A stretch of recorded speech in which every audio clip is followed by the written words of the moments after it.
My friends, welcome to this episode of the Outdoor Gear Review. I hope you all are doing well. Susie, Luke, Colorado. Today we're finally doing that long-awaited van video. We figured that since we have such nice weather, we would take a minute and go over our setup. We have done multiple trips in our Toyota Tundra, and after the third trip we decided that we wanted something different for overlanding, something that was all like in one big space, not having to get out of the vehicle. Everyone, let's get inside of the van because the mosquitoes out here, they're awful.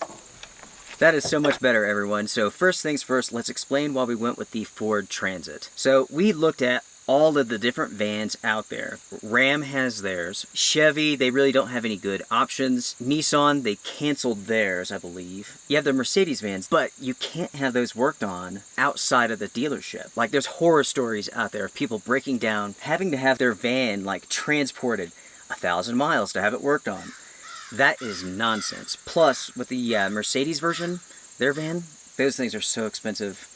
It just didn't make any sense to us. If you were looking to buy one of those that was already kitted out, you're looking at like $200,000. Sometimes $300,000. We weren't going to buy a house. We weren't going to live in it. The purpose of our van was for travel, not for full-time living. Right. So we went with a Ford Transit van, short wheelbase, and low roof. Some would have questions about the low roof aspect. I have not found that to be a hindrance at all. Not once when inside of this have I ever said, I wish I could stand up. No. Not one time. I think if you were going to live in it, that makes sense. But as far as travel goes, like, we have to go across the country to get basically anywhere. Having the low roof with those winds, oh my gosh, we are so lucky. We've talked to numerous people who have the high roof version, and they do not want to travel across the country because of the winds. All-wheel drive, we've used this in the snow. It works very well. There's videos on YouTube of people like plowing snow with these. So, all in all, the four-wheel drive system works very well. Is it as good as like a dedicated four-wheel drive system? I would say probably not. But it's definitely been good enough to get us anywhere that we want to go. It is a big vehicle, but I haven't found that we haven't been able to go anywhere that we want to. Keep in mind that it's big. It's kind of like a passenger van, if that makes sense, and we don't have super high clearance. But this thing is really as big as the Tundra, so it's not one of those vehicles that you can go climbing up these like very narrow mountain roads. We haven't even discussed raising this up. It really wouldn't make any sense, especially with having to drive so far. You raise it up, your gas mileage goes down, and then there comes like reliability issues. We're gonna leave it as is. Like, for an example, this road here, we're 19 miles in on a gravel road out in the middle of nowhere. We've seen no one. And we've went to more remote places. We've been on worse roads. Still no issues at all. The van does perfectly fine. Now, talking about gas mileage, another great thing about the Ford Transit van is that we're getting excellent gas mileage. We are getting like 17.3. This has the EcoBoost V6. This is without a doubt the most powerful engine I've ever experienced. This thing hauls ass. Let's see, as far as the configuration goes, we went with the doors that open up on the sides and the doors that open up in the back. We did not go with the sliding door. There's two reasons for that. One, we wanted excellent airflow. We wanted to be able to close one door if we need to, because sometimes you don't want too much air. This way you can regulate it somewhat. But also, when it comes to the doors that slide, again, it goes back to reliability, especially when you're out on gravel, dirty roads. Those tracks will get dust covered. You can have serious problems, so we didn't want that. We worked with a company called Explorer, and that's the model of this van. It is an Explorer Ford Transit, and they do conversions. So by going with a conversion van, you get the inside already done, and we did have a few choices. We could pick like what color carpet that we wanted and some of the trims. We could choose to take out like the middle seats, because typically a conversion van would have more seats than just the two front and a back seat. We took out the center console so we can easily get back here. We took out the television. I think there was like an air conditioner. We didn't want that. We took out basically everything that we could to make this bare bones. Because again, we don't have a ton of money to put into this, you know, like already you're buying the vehicle. You could easily tack on $40,000 worth of equipment that we simply did not need. The conversion van made sense for us because it was the best way to get one of these vans finished. If you go to Ford and buy a cargo van, you're buying an empty shell. So again, you're back to either you need to finish the inside yourself or you need to have another company do that. So by getting an Explorer conversion van, all of the inside, like the insulation, like extra sound insulation, all of that stuff was done for us. the lights, the extra outlets, you know, all of that stuff was done. We went with windows all the way around, so visibility is great. The windows have been tinted limo black. You cannot see inside of this. We have blinds that come down for each of the windows. With the bed here, this folds up into a bench, and then it lays down into a bed big enough for Susie and I. We do have air conditioning in the back. The van does feature a dual battery setup. Let's talk about the quality of the Explorer conversion. I would say it was adequate. Nice enough. For what we paid for this, I think it's nice enough. I've seen like conversions done by The Winnebago Rebel. yeah, that thing's like $300,000, and the fit and finish on that is pretty poor. This is good enough. I think it could have been done better.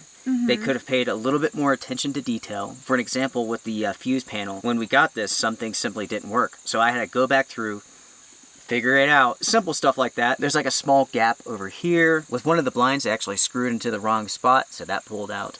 That's something that we will fix when we get home, no big deal. But all in all, I think it's rather nice, again, for what we paid for it. Yeah, I think it's nice for what we paid for it, but I also, you know, tend to keep in mind that we didn't have $100,000 to spend, and sometimes like those aren't as nice either. You know, it's all about like the craftsmanship of the work. So we're happy with what we got for the money that we spent. Yeah, it's good. If you go with a company like Explorer and they can do this from scratch for you, you do have choices in it. And so it does help because you can save a little bit of money. Let's go ahead and talk about some of the individual components here. Let's start right up front with the van. We have some Reflectex up in the windows. Let me tell you this, folks. If you plan to do some overland travel, you need to get yourself some Reflectex. Get it for the windshield and the side windows. Basically what you're doing, you are preventing radiant heat from the sun from coming inside of the vehicle. Now this is going to benefit you in multiple ways. First off, the inside is going to stay cooler. That means your refrigerator will stay cooler. It will have to run less. That means you're drawing less power, so you don't have to worry about charging as much. If you have blinds inside of your vehicle like we do, that does the same thing. Not only for privacy, but for keeping that heat out. The blinds and the Reflectex has saved us a ton of energy on the road, so we don't have to worry about charging and so on as much. The great thing that I love about this van is that it is kind of stealthy, so it doesn't look like an overlanding vehicle. We don't have anything on the outside. We haven't done any kind of mods. This just looks like a passenger van, really. And you see those all the time while you're traveling, so we don't stand out. We are able to fit in a regular parking space. We can go through drive-thrus. We could stealth camp anywhere. Yep. I think that's super important. As the economy has gotten worse and worse over the last couple of years, vehicle break-ins are at like an all-time high. And big targets are trailheads, especially with overland vehicles. You have all this crap attached to it. Yeah, it looks cool, but you're making yourself a target. Also, you can't really stealth camp when you have something that obviously you're sleeping in, you know what I mean? Now, talking about us pulling over and setting up, like we put in the Reflectex, we shut the blinds, we can open up these doors. We have this mesh here, and this is from Skeeter Beater, right? Yes, everything that we use for the sunshades, the vents, the screens, it is all made for the Ford Transit van. That doesn't mean you can't find it for your vehicle, but you would just have to make sure that it's made for whatever vehicle that you're looking for. Skeeter Beater makes screens for numerous vehicles because we had screens for our 4Runner from Skeeter Beater. So we have a side screen and a back screen. The front sunshade and the side Reflectex, that's specifically made for the Ford Transit, and the window vents are also specifically made for the Ford Transit. With the Skeeter Beater mesh that goes around the side here, it has magnets that just stick right to the metal. With the vents up at the top that go in the windows, what's nice about those is like they have slats on them that prevent water, rain, and so on from being blown into the vehicle. So even in nasty conditions, you can have those there. And that's not the case with all of those. There's a handful of companies that make those sort of vents. They're not all the same. We actually went through a couple before we found those that we liked. And those were pretty pricey. Those were like $100, I think. When we purchased them, we were able to get them for around $100, but I know the price has jumped at least $40 since that time. When it comes to our water, we have a Smart Water bag, 5 gallons. We have it just tied right here. That works super, super good. That is incredibly inexpensive. Watch my review on this product. When it comes to the fridge, it is a Dometic CFX 45. 45. This is the largest refrigerator that we've personally used, and so far I have to say I'm super impressed with it. We had an older Dometic, still goes great, it's in the truck, and sometimes I use it in our off-grid cabin. This thing is very power efficient, and it's quiet. You can't even hear this, whereas the older one, you can hear that thing running. That is an expensive, pricey add-on, but if you want to keep things cold, if you want to have lots of food with you, this is what you have to do. Now you can always use like coolers with ice and so on, but that limits you. How long is that ice going to be cold for before it melts and so on? So something like this really keeps you out there for a long period of time. To power this, we have the Blue Yeti AC200 Max with the 230 add-on. Together the system has provided us with plenty of power. We do have some solar panels so we can charge this if we're stopped for a long period of time, but as is, we charge these through the DC cigarette port, and that's worked really, really well. So oftentimes we're going from one place to another place, and we can charge these up fully in no time. We have our DIY toilet bucket that we keep inside of an ottoman in the van, and that doubles as an extra seat. We have a video about our toilet bucket. It's basically a toilet bucket using contractor bags, kitty litter, and special scented packs that they make for like RVs, and there's no smell, it's easy to use, it works great. With the setup, we do have a video. I recommend that you check it out because this is game changing. We were traveling the country at the height of COVID, and because of this, you don't have to run into rest areas, you don't have to go into stores and whatnot. The bathroom's in here, it's hidden away, there is no smell. Make sure to check out the video on that system. So with the bed here, underneath it, we have some Maxpedition duffel bags. They work fantastic as far as organizing our clothing. 2 of them fit under here perfectly. And we also have a table, we have numerous chairs, we have a sunshade which attaches to the van via suction cups. That is our awning, so there's nothing permanently attached. It just stays underneath the bed. We have a lot of storage down there. We actually have a shower shelter that we will use on occasion. We've talked a little bit about that in other videos because everyone wants to know, how do you take a shower? So we do have a shelter down there that we can pop up, or we can use a tarp. And our system is really easy. It's just a matter of heating up water and using water bottles with a special lid that has holes in it. Yeah, we just drilled holes in it. Yeah, so it's like you do your own little shower. You just squeeze it and it streams out. Super easy. It takes very little fuel just to warm up some water, and you could shower out in nature, and it is freaking awesome. Everything that we do is just very, very simple. And there are a couple of reasons for that. One, it's cheaper to do things simple, and it's something that we can use in the van. If we're out in our truck, we can use it. If we're at our off-grid cabin, we can use the same setup. Another very, very important aspect to our Overland kit is our quick coffee kit. We have this attached here to the side so we can easily grab it. We can set up a stove, fire it up. We can have coffee in minutes. That way we don't have to go getting the big stove. We can easily have coffee. A system like this works really well. So inside of this bag we have instant coffee, we have fuel, we have a stove, we have a pot, and we have a couple of spoons so we can mix things up. All easy to grab, easy to access, and you can have coffee in no time. Behind the bed is our cargo space. So we always keep our backpacks. We have room for some tools. We have our extra battery bank. This space is actually pretty large. Right here is our food container, but underneath that is what I call our kitchen. This is a Camp Chef storage system with a hard top. So there's actually a table under this. And in other adventures, I've had to move this and cook right here, which I can do. We can also move it out of the van or set up our other table to do our cooking. But there's a lot of storage back here that we have for all of our kitchen stuff, everything that we use. I mean, that's pretty much it. There's lots of cup holders and cubby holes and pockets. You can just put stuff everywhere in this van.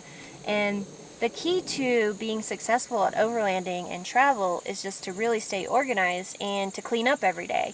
You don't want things to get messy. You want everything to have a spot and for it to go back in its spot each day. We cannot emphasize that enough. I mean, as soon as things get cluttered, you're gonna get angry. So make sure to put everything up. You'll be thankful that you did, even if it takes a little bit more time and you might be tired. With this episode, we're not going to talk about every single component. Like the stove, for an example, it runs on butane and also propane, works very well. We will have everything listed in the description box down below for you all. So if you're interested in something that we haven't mentioned, you'll find it down there. But for the most part, everyone, that's pretty much it. Our system here, as we mentioned, is really, really simple. It's also very inexpensive. When it comes to overlanding, simple is key. You can very easily overcomplicate your life out on the road. It works for us, and if you have any questions that we didn't answer or you want to know something specific, feel free to send us an email and we will answer that. My favorite thing about this van is that when I stop, I never have to get out. I can easily leave the driver's seat and move to the back and do everything that I need to do. And after traveling in the tundra, it's a huge game changer. It is so much nicer because we've had to stop and it's like pouring rain and you had to get out. And it's not like that with the van. So I feel like it's the perfect travel vehicle. It's a great way to stay safe as well because, like, traveling in the tundra, for an example, you'd be in an area where you just have to pull over, call it a night. It looks kind of seedy and, like, you know, you're having to get out. People are looking. With something like this, you pull over, you park, lights off, blinds down. You don't have to get out. You don't have to worry about anything else. That's pretty important. And we have it to where we can access everything that we need without opening up a door. You know, there is some space so you can reach back here and get something if you need it. Things like that make the van work really well. Alright, so to wrap this up, everyone, we are going to give you all some tips, and some of these we've touched upon already. So make sure to be able to block out the sun, keep the vehicle cooler, not only for privacy, but for power consumption and so on. You want to make sure that you have excellent airflow. Get some vents with windows. Make sure to have some mesh on the side. Open up the back if you can. That cross breeze. The cross breeze is the key. If you shut this, even with this side open, it's going to get hot. You have this open, that air can move through. You will be so much more comfortable. Make sure that you store everything in an easily accessible way because you will quickly find that if you can't get to something without pulling out a ton of other things, it will frustrate you and irritate you in such a small space. So when you go to store everything, make sure to store it in a way of, like, in the order of priority. Easier to get and so on. The last piece of advice is keep it simple. It's very easy to complicate your life, your personal life, and also your overland, your travel, your camping, and so on. Keep it simple. Trust me, you'll be happier that you did. Last bit of advice, make your setup your setup. Watch videos, take a look at what we're doing, see what works for us, but in the end, what we're doing may not work well for you. Part of the learning process is getting out there. You have to experience it. You'll find what works, you'll find what doesn't, and that's how it goes. So folks, get on the road, go out there, have an amazing time. Everyone take care, be well, strength and honor, hit the thumbs up before you go. It does help. Bye for now. Bye.